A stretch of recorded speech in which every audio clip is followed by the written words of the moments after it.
きていてごめんなさい。いつの間にか口癖弱音ばかり吐いていた。つまらぬだけの人生。村の人たちは皆綺麗な緑の髪。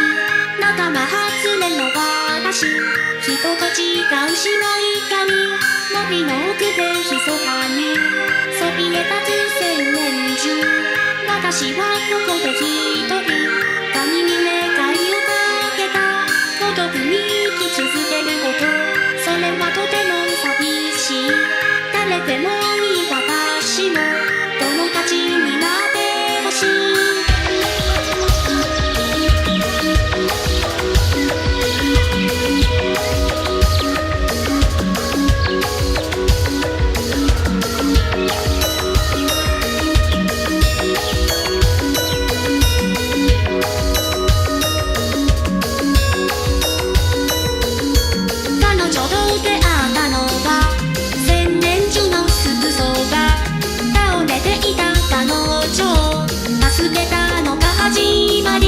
いつの間にか二人はとても仲良くなった。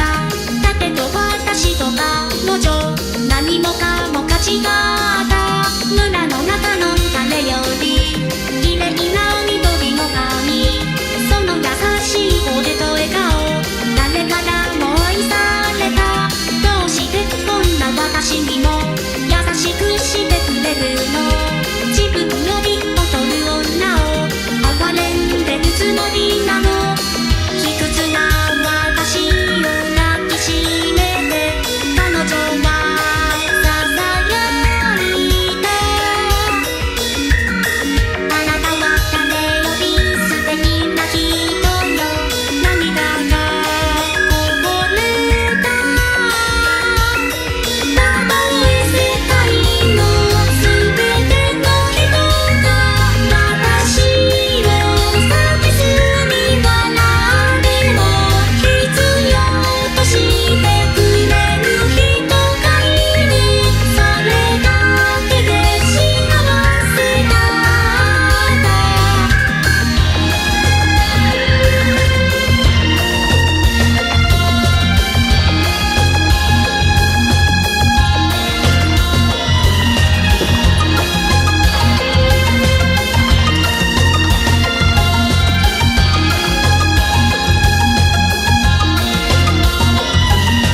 二人で村を飛び出して街で暮らし始めた。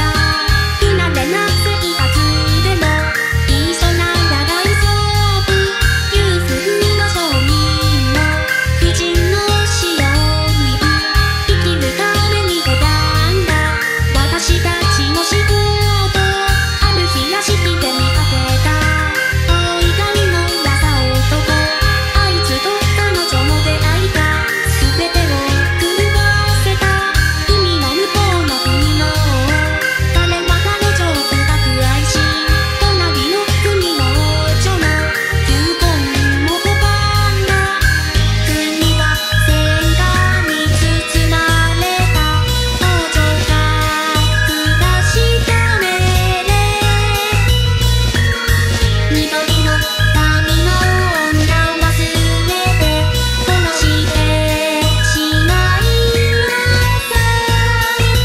みんないなくなってしまった。白い髪の私たい。彼女の代わりに私が死ねばよかったのに。どうしてどうして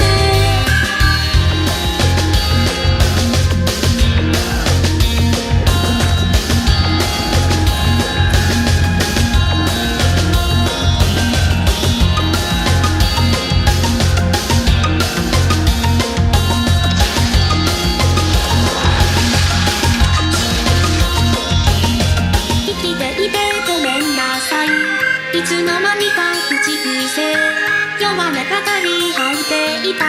つまらぬだけの人生。港町の教会、新たに暮らし始めた。革命で王女が死んだと風の噂で聞いた。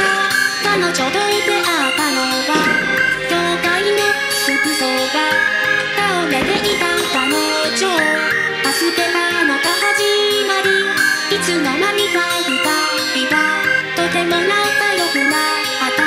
だけど私と彼女何もかも勝ちだった。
私結局あなたの敵は取れなかった。あの子は昔の私、とてもとても孤独な人、一人で生き続けること、それはとても寂しい。何もできなかったあの子、少し料理がうまくなったこのやつの振り報酬とてもうまくやっててる。あの時あの海辺で一瞬見えた迷惑、あの少年は一体誰だったのかしら。